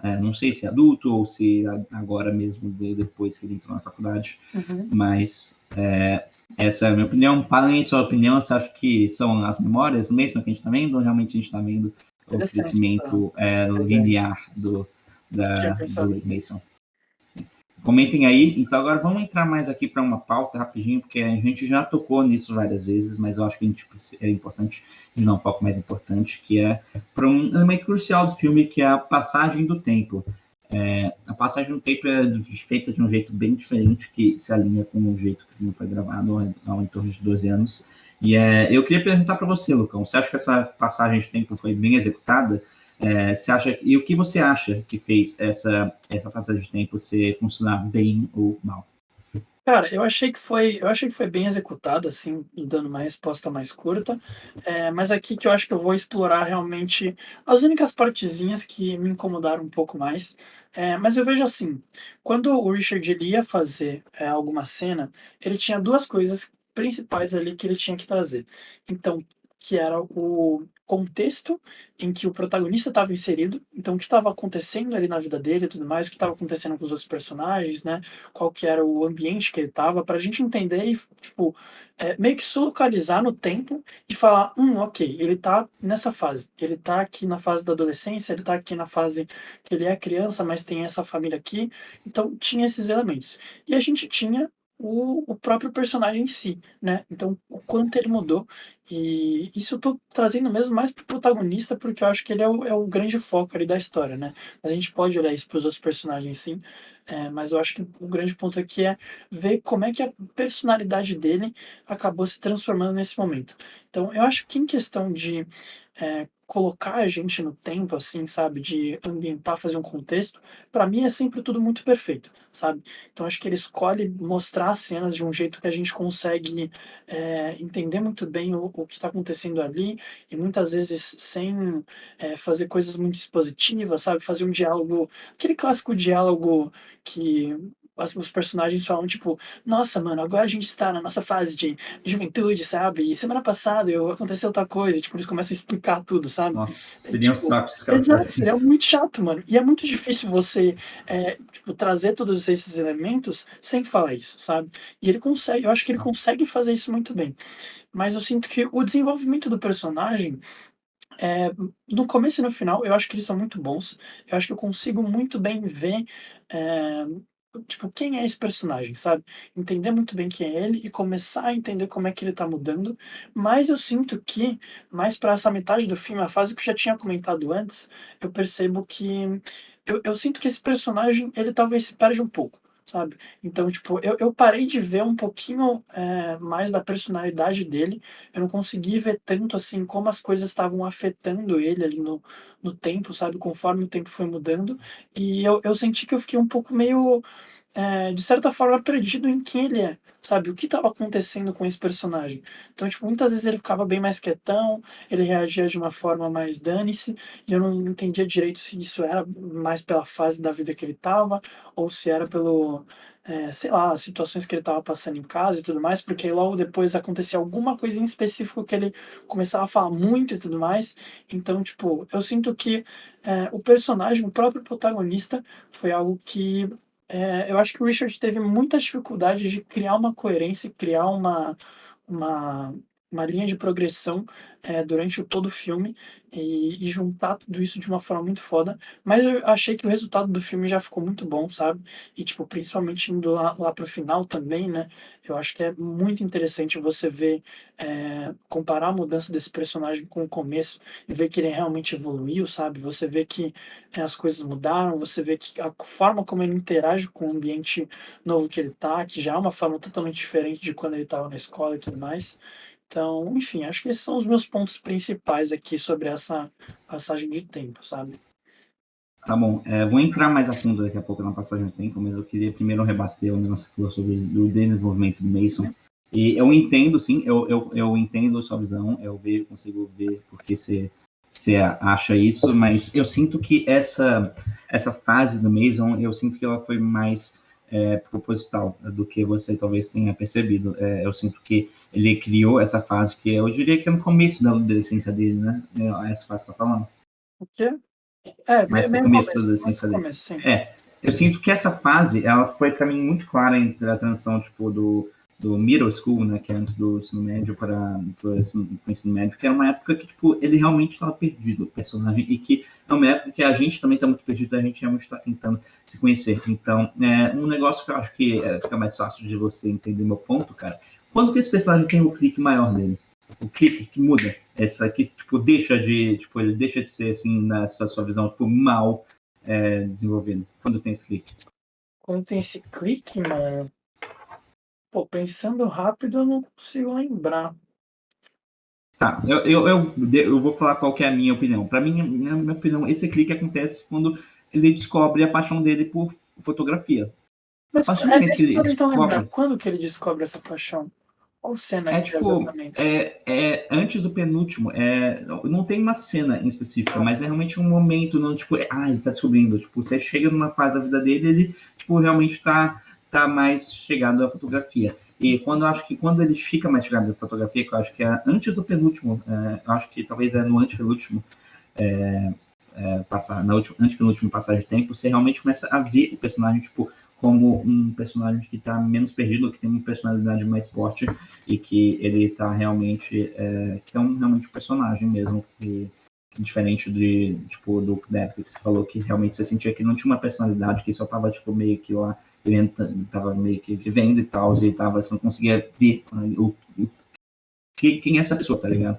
E eu sinto que, de novo, isso é muito da fase atual deles, que ele realmente não sabia quem era essa pessoa, ele estava tentando se descobrir e tudo mais, e eu sinto que isso também tem um pouco a ver com a fase da vida dele na faculdade, na escola, que ele realmente estava mais solitário e tudo mais, e realmente estava se descobrindo uma pessoa e descobrindo, tipo a banda dele, tá ligado? Então, na minha opinião, isso foi um pouco mais intencional do que você pensa. Isso não significa que talvez seja que isso não, tipo, releva, tá ligado? Isso pode ser muito bem considerado um fator negativo, pelo simples fato de você não ter percebido isso, tá ligado? Mas, na minha opinião, na minha interpretação, isso foi, assim, intencional a parte do Richard Linklater. Eu acho que também porque eu consegui me identificar muito com essa fase da vida dele, eu acho que é algo que eu passei exatamente na idade dele, mais pro oitavo, no ano, sétimo ou nono ano, logo antes de entrar tipo, no high school, que no high school deles começa no segundo ano do ensino médio. Desculpa, no nono ano do nosso aqui. São 4 anos, né? Antes. Sim, são 4, então antes. Então, acho que é por isso também, mano, o Richard Linklater, ele não dá nó, ele não dá nó sem... essa expressão, você entendeu? Sim, ele não dá lá sem nó, é isso? Eu não ouvi isso falando. Ponto sem nó. Ponto sem nó, isso aí. Não dá ponto sem nó, cara. O cara é um mestre. E pra mim, realmente teve uma intenção de botar, até porque foi um tempo bem considerável, assim, né? Sim, passou o quê? Uns 5 anos, tá ligado? Então, que eu acho que tem certos momentos que a gente consegue ver melhor isso, sabe?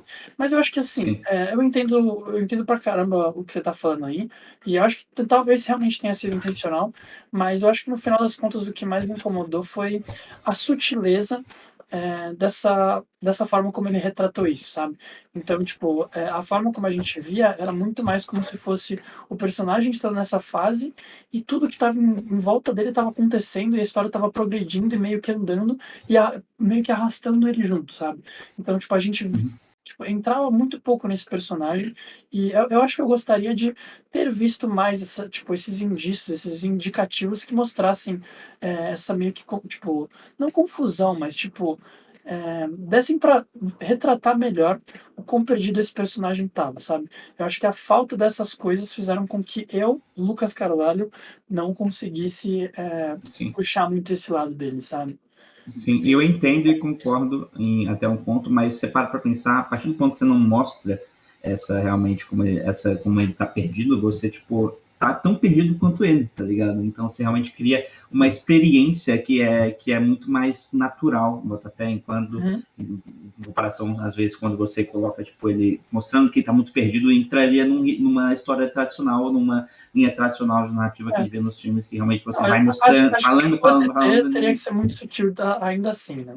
Tipo, sim. Não daria eu pra acho que eu vejo que ele colocou de uma forma sutil, mas acho que talvez tenha sido um pouco mais sutil do que deveria. E talvez, tipo, jogando aí pro ar, talvez seja por causa do ator mesmo, da atuação dele, acho que talvez puxe um pouco da atuação. Se parar pra pensar, cara, os caras pegaram ele é moleque, tá ligado? E sabia como o cara ia atuar, tá ligado? E, então, acho que talvez tenha tido um pouco disso, mas não sabemos. Eu acho que funcionou, entendo que você acha que não funciona. Mas eu não acho que é um ponto grande, não. E eu entendo o que você tá falando, assim, que faz muito sentido. Tá, mas agora falando um pouco da passagem de tempo, que eu não falei nada, pra mim, a passagem de tempo, pra mim, foi sensacional. E, cara, eu lembro que, tipo, quando eu comecei a ver esse filme, tá ligado? Não, comecei a ver esse filme, tipo, pela segunda vez, eu lembrava, e, tipo, o que eu lembrava é que, tipo, tinha 3 fases principais na vida dele, tá ligado?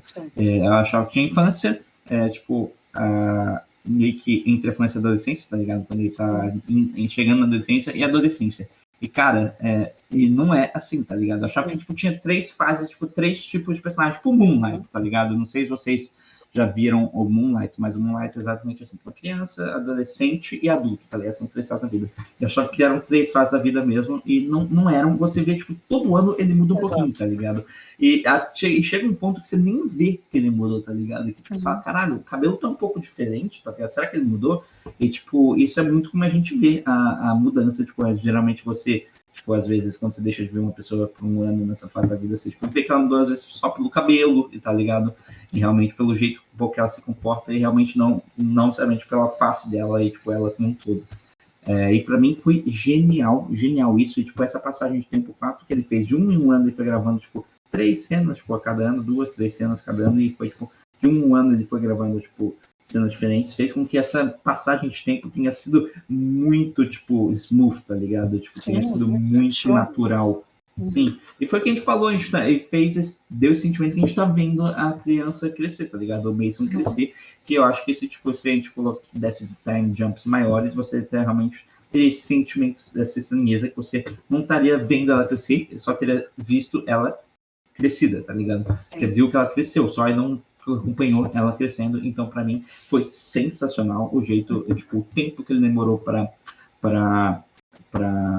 fazer esses time jumps, e também o jeito que ele inseriu a mudança no personagem entre esses time jumps de um ano. E outra coisa que eu achei muito interessante também é que, tipo, a gente vê as mudanças do personagem, claro que elas são importantes, mas eu acho que um negócio que é importante se destacar também é o contexto que também se muda. E quando eu digo contexto, eu não digo a família, mas o mundo, tá ligado? O mundo. Então, eu acho muito interessante como que eles botaram, tipo, o que tá acontecendo no mundo, tá ligado? Naquela época, e, tipo, incorporou de um jeito que, tipo, muitas vezes foi a principal coisa que da cena, tá ligado? Que é o principal, tipo, como fala, não é o gancho, é, tipo, o principal...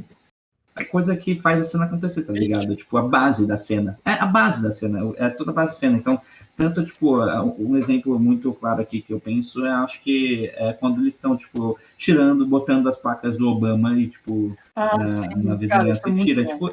Sim, cara, e, tipo, e esse tipo de coisa, eu acho que não impacta tanto na gente, porque a gente cresceu no Brasil, cara, mas pra quem cresceu nos Estados Unidos e também tava naquela faixa de classe média que o Mason tava, eu sinto que isso fez o filme ter um impacto muito maior para eles, que, cara, eles vêm aqui e falam, nossa, eu lembro exatamente dessa época, tá ligado? Então, eles fez esse relation, tá ligado? Essa relação da audiência com o filme muito maior, com mais nisso, e vou além, tipo, de grandes acontecimentos do mundo, tá ligado? Porque tem essa parte de grandes acontecimentos do mundo, tipo, eleição presidencial e guerra, tá ligado? Que tava tendo no Iraque. Eu acho que é um negócio que também que é muito mais simples, que eu acho que funciona até mais a cultura pop, tá ligado? O jeito que ele implementa a cultura pop, seja no tipo de música que eles estão ouvindo, ou nas coisas que estão fazendo, tipo de jogo que estão jogando, tipo de série que tá vendo. No começo ele tá vendo Dragon Ball Z na televisão, que era naquela época na época que o Dragon Ball Z realmente começou a explodir. Tem a época que ele tá jogando Wii, cara, que eu acho que é algo que eu e você a gente pode falar que moldou nossa infância muito grande, tipo, o pau torando, tá ligado? O moleque acabou de sair de talvez um momento mais, tipo, mais traumatizante na vida dele, e tá lá jogando Wii, tá ligado? E é uma inocência muito, muito legal, que é, tipo, o tipo de coisa que a gente faria quando a gente era criança. Sim.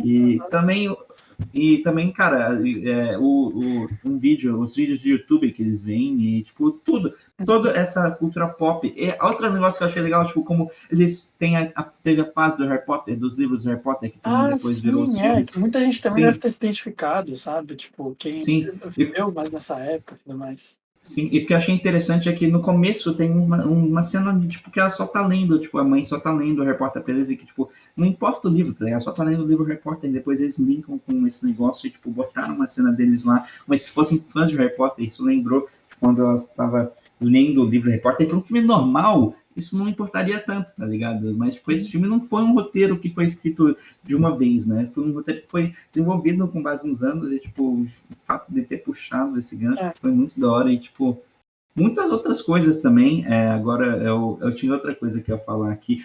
E quando eles estão falando, pai, você acha que vai ter um novo filme do Star Wars, tá ligado? Isso foi logo depois das prequels. Logo depois dos prequels, tá ligado? E, tipo, aí depois a gente sabe que teve os sequels, que foi um fiasco, mas... Não, e o pai, inclusive, fala, né? Tipo, acho que não vai continuar, alguma coisa assim. Porque não tem o que fazer depois do Return of the Jedi. É engraçado que o que os caras fazem exatamente depois, e eu acho que foi por isso que não foi tão bom. Mas, enfim. E também, outra coisa que eu lembrei, tipo, falando dos melhores filmes do ano, tá ligado? Tipo, quais são os melhores filmes de Summer? O Cavaleiro das Trevas, o Pineapple Express, e um outro lá que eu esqueci, que eu acho que era outro de comédia. Mas, enfim, sem ser o Dark Knight, esses dois filmes são filmes de comédia, tipo, completamente, tipo... eles são famosos, mas que, tipo, você não pensa como os melhores filmes de todos os tempos, mas quando você pensa, tipo, naquele ano, cara, é muito da hora que, tipo, quem tava naquele ano lembra, caralho, eu lembro de ver esse filme, e realmente esse foi o filme do verão, tá ligado? E, tipo, foi muito da hora ver esse filme. Então, esses detalhes, tá ligado? De cultura pop, de acontecimentos do mundo, que foi passando conforme o tempo, ele sempre deu um destaque. Eu acho que incorporou muito bem essa passagem do tempo, e pra mim, cara, é um trabalho de um gênio. Sim, total, mano. E outra coisinha também, só que eu queria ressaltar que eu acho muito legal, tipo, que ele, ao mesmo tempo que ele mantinha o elenco principal ali, ele ia mudando as pessoas que estavam ao redor deles, né? Então, tipo, principalmente acho que no caso dos amigos, a gente sempre via ele com amigos diferentes, sabe? Então, tipo, dependendo da fase, ele ia puxando, tipo, não, quando ele era criança, ele tinha aquele amiguinho dele que andava de bike lá e tudo mais, e depois ele ficou com amizade por uns caras ali por mais tempo, assim, tudo mais. E, cara, eu acho que isso ajuda muito, tipo, a gente realmente puxar esse aspecto mais realista do crescimento, porque a nossa vida também é assim, sabe? A nossa vida também a gente tá a todo momento conhecendo pessoas novas, e as pessoas vão e vazam na nossa vida e tudo mais. E, tipo, isso é mais uma coisa que soma com tudo que você tá falando, sabe?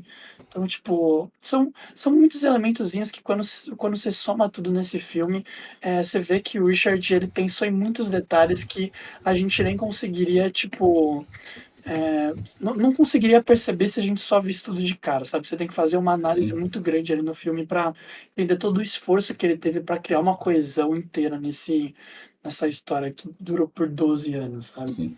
E um dos grandes motivos que a gente não percebeu isso é que ele fez tão bem que ficou natural, tá ligado? É como se a gente realmente estivesse crescendo, e, tipo, se você não realmente para pensar, o negócio só entra em você por osmose. Então, de novo, isso só mostra o quão bem ele fez isso. E, cara, pra mim, esse filme, ele é sobre o crescimento, né? É sobre o crescimento de uma criança, da fase da juventude, da infância à adolescência.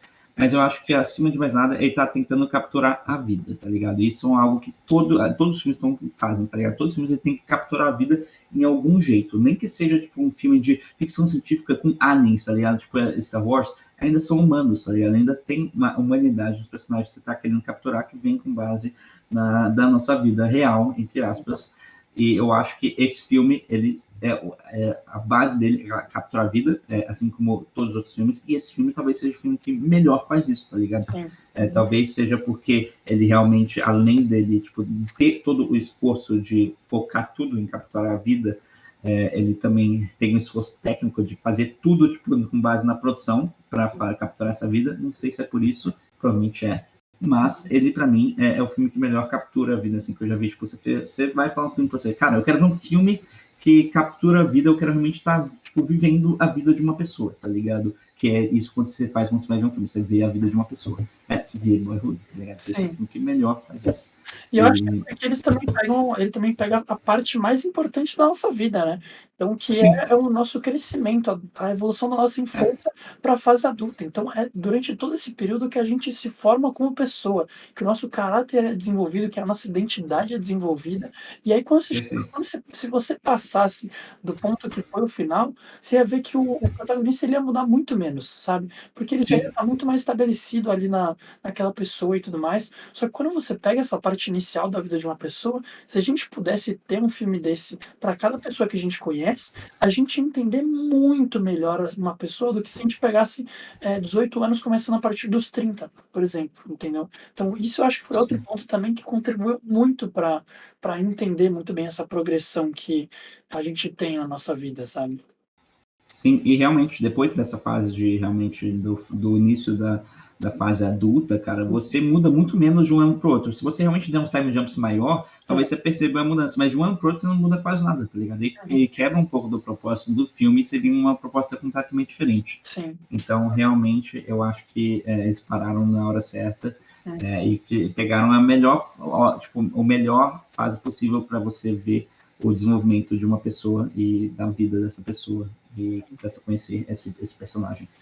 Então, eu acho que eu vou encerrar por aqui a nossa review com spoilers desse filme. Antes de entrar nas curiosidades, eu queria falar a indicação para esse filme. E esse filme foi talvez o filme mais difícil de achar uma indicação, porque, de novo, igual a gente já falou aqui, é um filme diferente de tudo que a gente já viu na nossa vida. Então, você não vai ver nenhum filme igual. E provavelmente nem parecido, tá ligado? Nem parecido você vai conseguir achar. Então, eu acho que eu acabei indo para um caminho mais simples e peguei um filme do Richard Linklater mesmo, e eu escolhi o Dazed and Confused, o título original, e em português ele chama Jovens Loucos e Rebeldes. Título ruim brasileiro, como sempre, mas eu acho que já vi piores. Você comentou sobre esse filme, inclusive, nesse podcast, né? Em alguma das suas falas, acho que você falou sobre ele, eu acho. Eu não lembro, acho que falei tanta coisa que eu já não lembro, mas esse é um filme que, de novo, você não vê um crescimento dos jovens, dos jovens que nem esse filme que a gente vê realmente na infância e adolescência e tem um retrato da vida, mas você tem, tipo, é o extremo contrário, você vê a vida desses jovens em 24 horas, tá ligado? Então você tem uma experiência diferente de acompanhar um filme que se passa num muito pouco tempo comparado a um muito longo tempo. Então você tem uma brincadeira com o tempo, igual você tem no Boyhood, e você, além disso, a gente ainda acompanha jovens, tá ligado? A gente acompanha adolescentes que estão, assim, no segundo, indo para o terceiro ano, alguns, outros indo para o nono ano, vários tipos de idades, e, de novo, você tem os diálogos do Richard Linklater, que a gente vê muito no Boyhood, que são diálogos extremamente humanistas e realistas, e um plot que, de novo, não tem uma linha narrativa muito grande, muito elaborada, quase nenhuma, inclusive, é realmente uma experiência só. Então, agora pensando aqui, eu acho que foi a melhor indicação possível. De novo, é diferente, você está comprando 24 horas, não 12 anos, mas você está mexendo com o tempo, brincando com o tempo, e tem mais ou menos o mesmo tipo de diálogos e personagens da mesma faixa etária. Então, se vocês gostaram do Boyhood, vejam Dazed and Confused, Jovens Loucos Rebeldes. Um dos meus filmes favoritos de todos os tempos, é um filme que eu vou ver 500 vezes agora. Eu vi pela primeira vez ano passado, já vi 3 vezes. inclusive vi duas vezes numa distância de uma semana. E tô querendo ver de novo, tá ligado? Eu fiquei vontade de ver de novo e tipo, é um dos meus filmes favoritos de todos os tempos pelo. E, inclusive, é um dos filmes favoritos, sabe de quem também? Do Tarantino. Ele fala que tipo, ele botou. Sim, no Siren Sound dele, que é tipo, não sei se vocês não sabem, Siren Sound, acho que já falou no episódio do Mulholland Drive, mas é tipo uma lista bem famosa, tipo, a cada 10 anos a revista BFI, a British Film Institute, ela faz uma lista que elas perguntam críticos de cinema e cineastas quais são os filmes favoritos dele, não favoritos não, quais eles acreditam que são os melhores filmes de todos os tempos. E no do Tarantino, acho que foi de 2012, não acho que foi 2022, 2012, ele botou o Dazed and Confused nesse top 10, então você botar o Tarantino, colocar esse filme no top 10, tá ligado? Ele fala que é o melhor filme de hangout, tá ligado? É tipo de filme que, tipo, isso eu concordo com ele, você, tipo, pode ver em qualquer fase da vida dele, você parece estar simplesmente voltando a tipo, começar com seus amigos, tá ligado? E, tipo, é um negócio que, tipo, você cresce e vai crescendo, eles vão ficando iguais e você só volta pra realmente, tipo, hangout, tá ligado? Pra realmente dar um rolê com seus amigos de novo. Então, cara, eu amo esse filme, nem deveria ter entrado tão a fundo nesse filme, mas realmente eu amo esse filme. Então, vejam Dazed and Confused, caso vocês tenham gostado de Boyhood. E agora vamos entrar nas curiosidades, então, né? Vamos entrar nas curiosidades. Eu peguei bastante curiosidade. Pelo fato da base desse filme ser uma grande curiosidade, que é que esse filme foi gravado em 12 anos, tem tipo, muitas curiosidades que vêm junto com isso. Mas agora, ligando um pouco mais aos aspectos técnicos, como esse filme foi feito, de novo, com 12 anos, tipo, toda a forma não convencional que esse filme foi gravado, segundo o roteirista e diretor, a gente fala muito do diretor, mas ele foi roteirista também, tá, gente? Sim. Ele foi roteirista Richard Linklater, eu acho que é, inclusive, mais importante do que a direção dele nesse filme foi o roteiro. Mas segundo o Richard Linklater, que é o roteirista e diretor, todo ano foi gravado em torno de 15 a 20 minutos de conteúdo, que rendia algo ao redor de 3 dias de filmagem por ano, e algo que a gente já comentou aqui, né? E ele falou que ele foi fazendo o roteiro entre as gravações anuais. E foi o que a gente falou aqui. E, cara, para mostrar o quão difícil que foi realmente começar a fazer essa produção, a pré-produção desse filme e a pós-produção demoraram 2 anos cada. Então, 4 anos juntando de pré e pós-produção, 2 anos de pré, 2 anos de pós. Não sei se vocês sabem, isso é ridiculamente, tipo, um número ridiculamente alto, tá ligado? 2 anos, geralmente é tipo, sei lá, 3 meses de pré-produção e tipo 3 meses de pós-produção, tá ligado? E é 2 anos cada.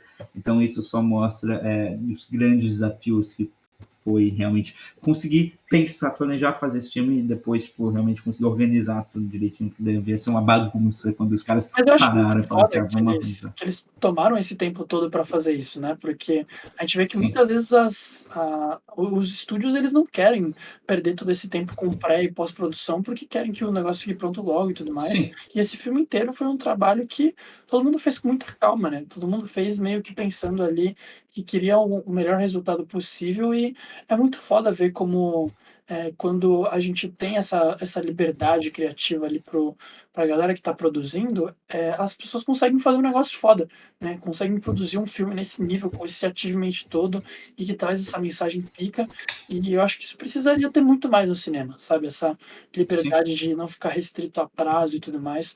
Tudo bem que isso envolve muito tem muito dinheiro financeira, muito dinheiro envolvido, então muitas vezes os estúdios nem têm essa possibilidade também, mas quando tem é muito incrível, cara. De verdade. Sim, mas eu vou além. Eu acho que os filmes precisam, tipo, ter mais dessa ambição do Boyhood, tá ligado? Tipo, além dessa atenção a, tipo, o detalhe realmente ter o melhor produto possível, eu acho que realmente faltam filmes que têm uma ambição tão grande como ele. Desculpa, como Boyhood, de realmente fazer algo completamente diferente que você nunca viu. Então, tipo, é muito raro você ver um filme que inova tanto quanto o Boyhood, tipo, nos seus aspectos base. Sim, e eu acho que não é nem você querer fazer um filme que é completamente diferente de tudo, sabe? Mas eu acho que as pessoas que forem dirigir, criar as próprias histórias, entenderem o que elas querem fazer e fazerem aquilo na essência mesmo, sabe? Então, assim, você não precisa fazer um negócio extremamente complexo, você não precisa ficar 12 anos gravando um filme, mas eu acho que a galera deveria se desprender mais das regrinhas convencionais, sabe? Então, o que que vem na sua mente? O que que você pensa quando você pensa num filme, sabe? Tenta extrapolar um pouco, puxar vários repertórios e puxar um negócio único seu e ver o que sobra, sabe? Eu sinto que falta Sim. muito mais disso, de uma identidade única de cada diretor, de cada roteirista, de cada pessoa que está fazendo aquilo ali, para transformar isso em algo pessoal, sabe? Que acaba Sim. automaticamente ficando único, sabe? E não precisa ter uma complexidade muito grande para chegar nisso, sabe? Sim, e se você parar pra pensar, cara, tipo, tem muitos filmes que têm, tipo, uma proposta completamente diferente, um roteiro completamente diferente, mas a execução é a mesma, tá ligado? Sim, Os caras executam do mesmo jeito que executam todos os filmes, e eu acho tão legal desse filme que eles pegam essa proposta que é completamente diferente, incorporam com uma execução que vai ser completamente diferente. Eu acho que isso que, tipo, falta muito nos filmes é incorporar essa execução do filme diferente. sim.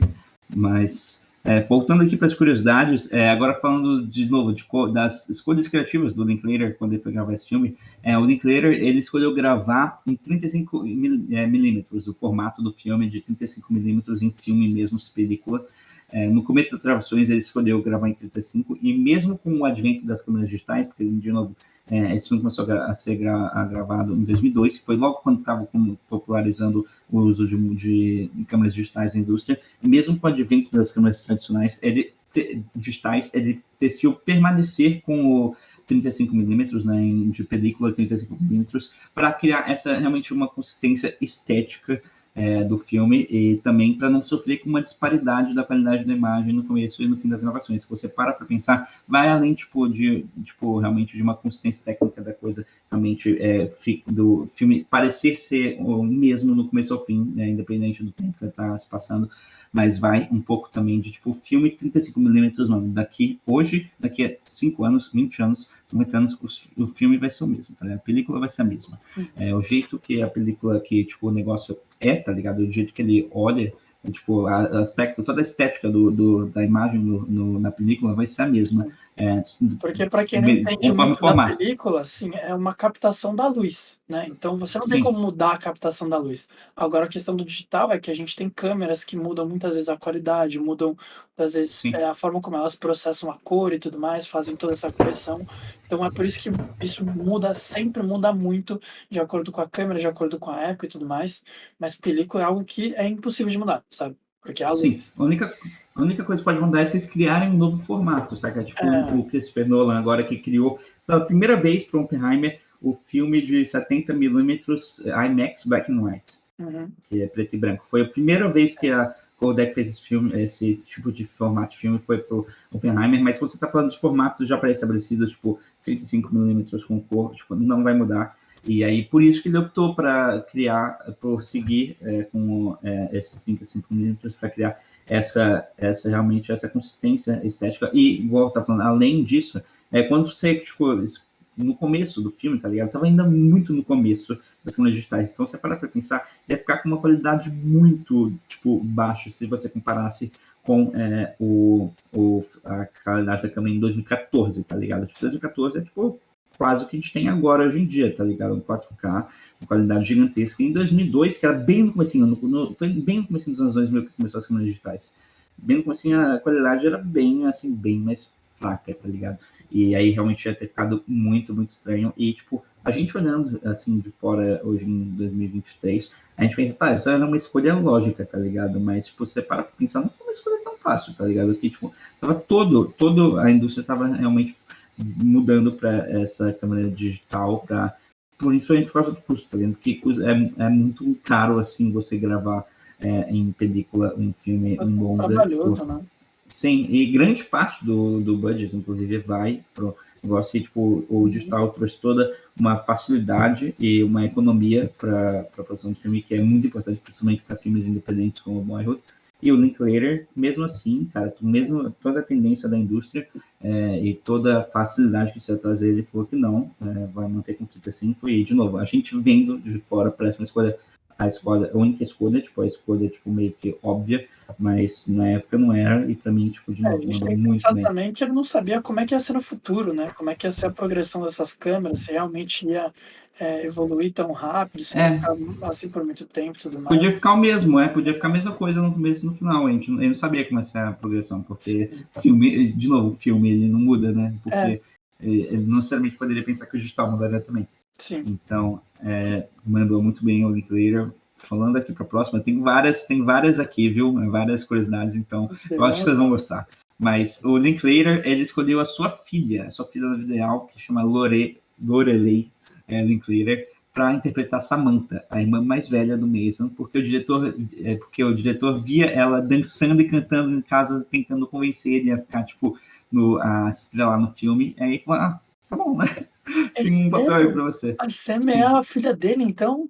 é Caramba, e filha aquela do então aquela diretor. cena mano, muito foda. Porque aquela cena no começo que, tipo, ela tá dançando pro garotinho, sabe, pro Mason, É ela, né? é ela, tipo, É, agora que nem você descreveu. E essa foi uma cena que, inclusive, eu fiquei muito pensando de, tipo, o quão natural e o quão solta ela tava ali. E eu pensei, mano, pra você conseguir extrair isso de uma criança é muito difícil, sabe? Tipo, sim, você vê, parece que ela tá ali, tipo, sendo gravada com uma câmera escondida, sabe? Ela tá, tipo, sim, meio que dançandinha, assim, fazendo uma atuação que, mano, não é atuação, sabe? Só era sim, a própria criança ali. Muito foda, mano.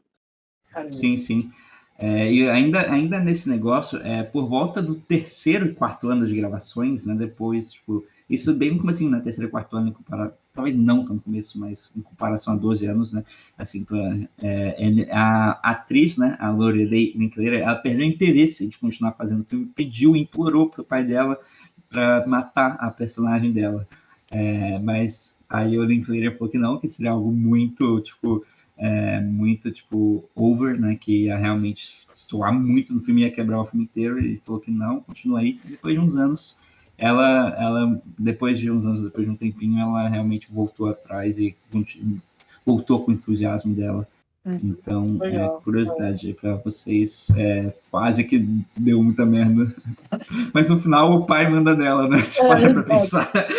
Ele pegou Você uma fala, atriz vai que fazer tava primeiro, cala a boca. sim. Da hora, mano. Agora, uma curiosidade que eu gostei muito, acho que talvez curiosidade que mais eu sei, é que no filme, não sei se lembram, o ator do Ethan Hawke, que é o Mason Sr., né, Mason pai, ele presenteia o filho dele no aniversário de 15 anos com o álbum do Black Album dos Beatles, né, que são as músicas individuais dos Beatles depois de se separarem. E na Uhum. vida real, o Ethan Hawke, ele juntou as músicas individuais dos Beatles para ajudar a sua filha, a Maya Hawke, que é a atriz do Stranger Things famosa, Uhum. a lidar com a separação dele com a mãe dela, da Uma Thurman.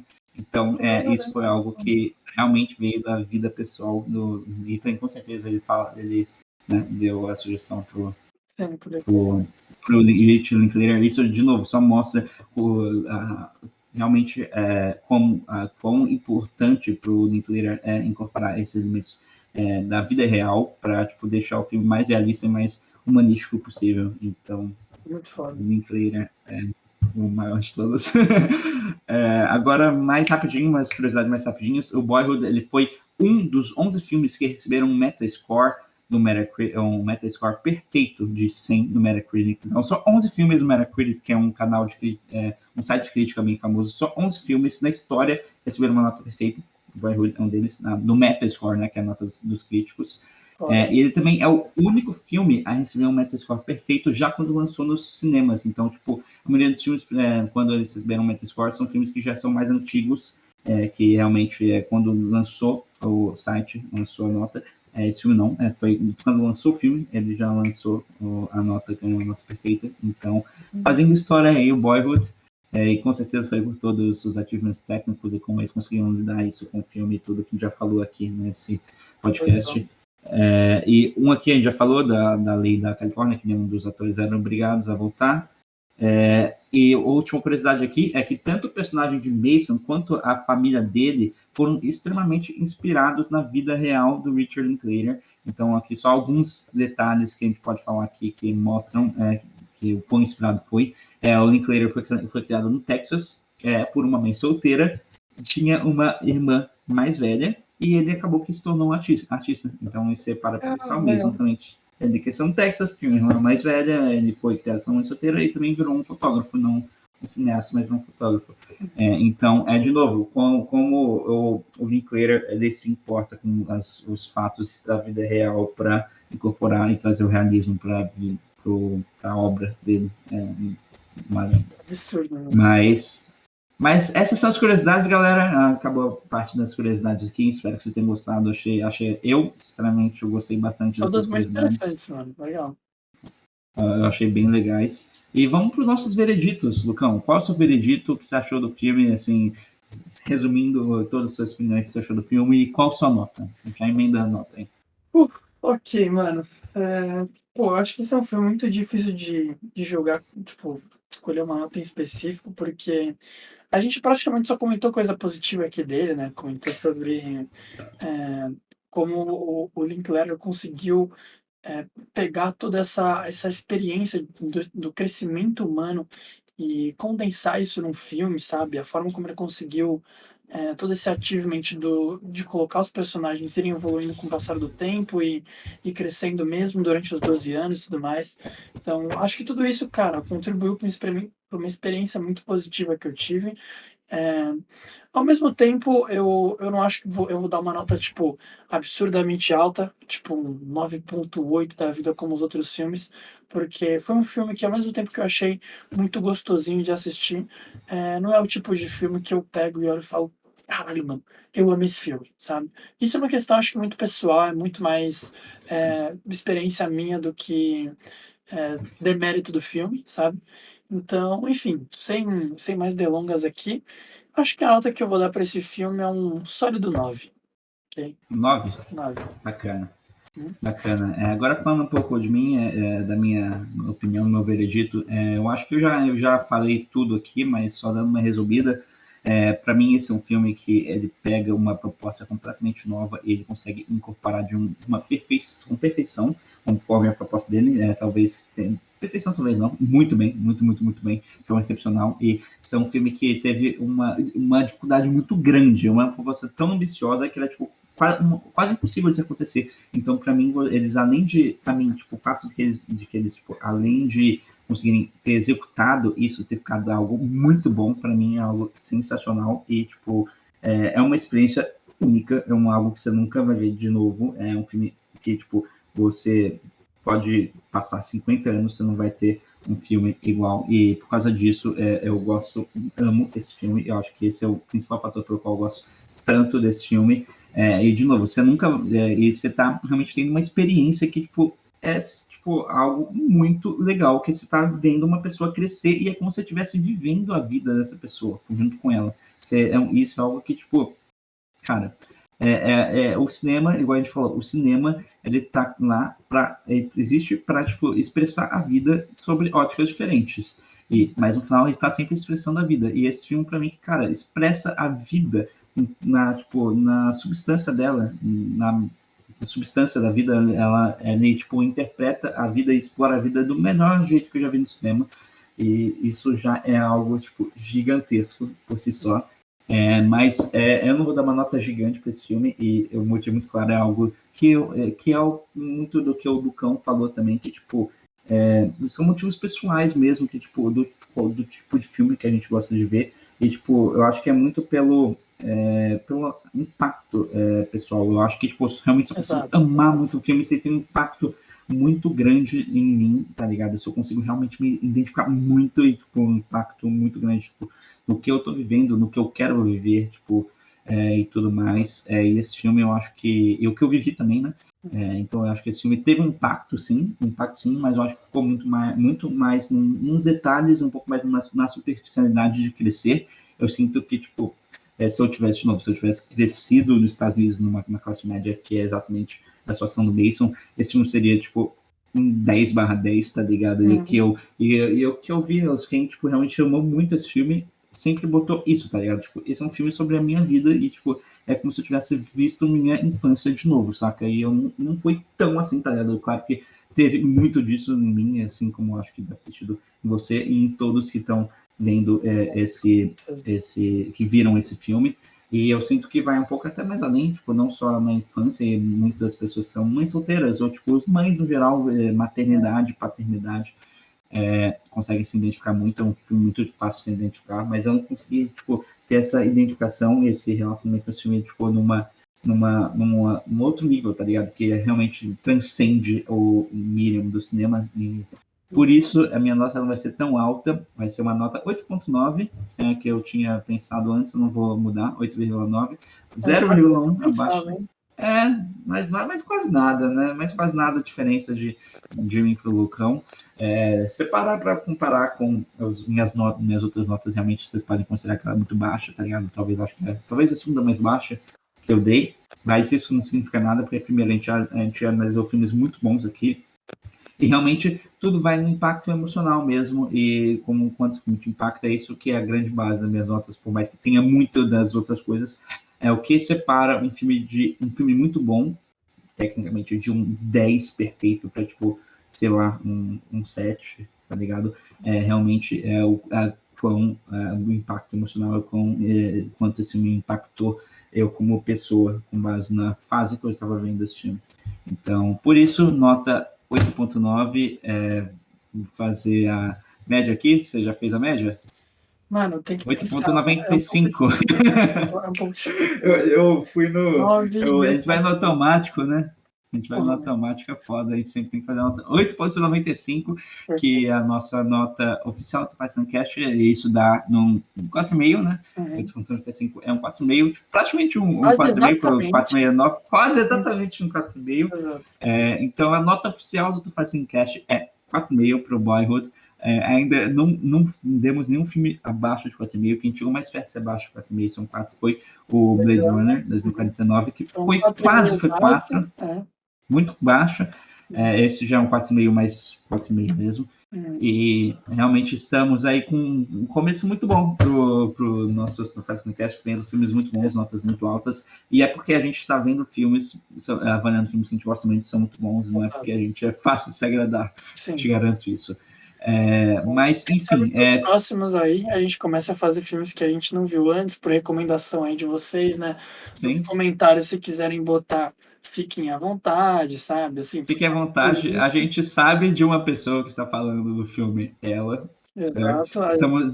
Queremos deixar claro que nós estamos vendo você e você ficará feliz em breve, viu? Eu digo isso, fica muito feliz em breve. Em breve faremos.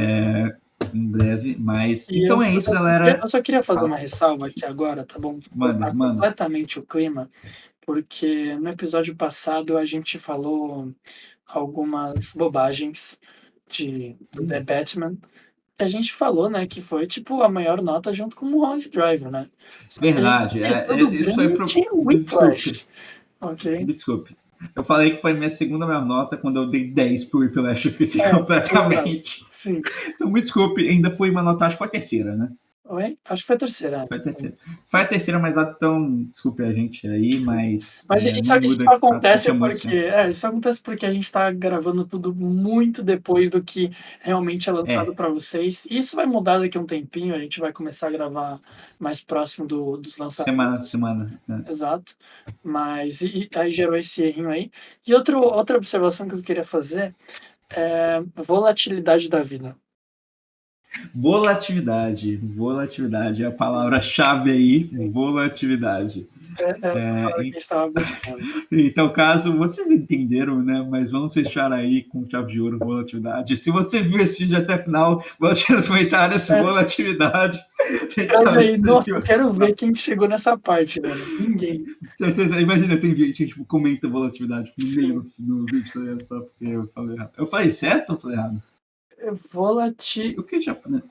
Você tinha falado molatividade, alguma coisa assim. A molatividade. Que molatividade, eu pensei no mole, tá ligado? Elástico, Entendi essa. Enfim, volatilidade, mas então é isso, galera. Mais uma ressalva, Lucão? Eu posso vir? Não, agora pode ir. Semana que vem tem o episódio. Então é isso, galera. Voltando aqui pro Tofa e Lucão do futuro, porque a gente falou de outro filme, do encerramento original, agora então estamos gravando o encerramento. Então espero que vocês tenham gostado desse episódio de Boyhood. Se vocês gostarem, por favor, deixem um like aí se vocês estiverem vendo no YouTube. Se estiverem vendo no Spotify, dê 5 estrelas ou qualquer outro serviço de streaming de podcast. Avaliem a gente bem aí. Também nos sigam a gente nas redes sociais, sigam a gente no Tofares Podcast, no Cinecast no Instagram, sigam a gente no Spotify, no Instagram, tudo aí tá na descrição, principalmente o Letterboxd. Eu acho que todo episódio eu vou reforçar vocês que sigam a gente no Letterboxd, é um lugar que é a melhor rede social, assim, para o nosso podcast, porque é uma rede social que a gente está fazendo a review, pelo menos a gente está logando todos os filmes que a gente vê, e vocês então podem ver com antecedência quais filmes que a gente está assistindo e também qual nota que a gente deu pro filme que a gente vai fazer review, e vocês podem ver com antecedência isso. Então sigam a gente lá.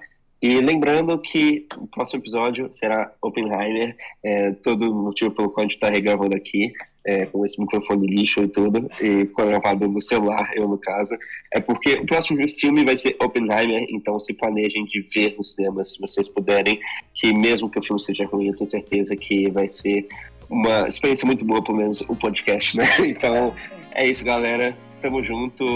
Muito obrigado por ter visto esse episódio aqui, que, na minha opinião, é um dos meus episódios favoritos. Espero que vocês tenham gostado também. E até semana que vem pra Oppenheimer. Tamo junto. Falou.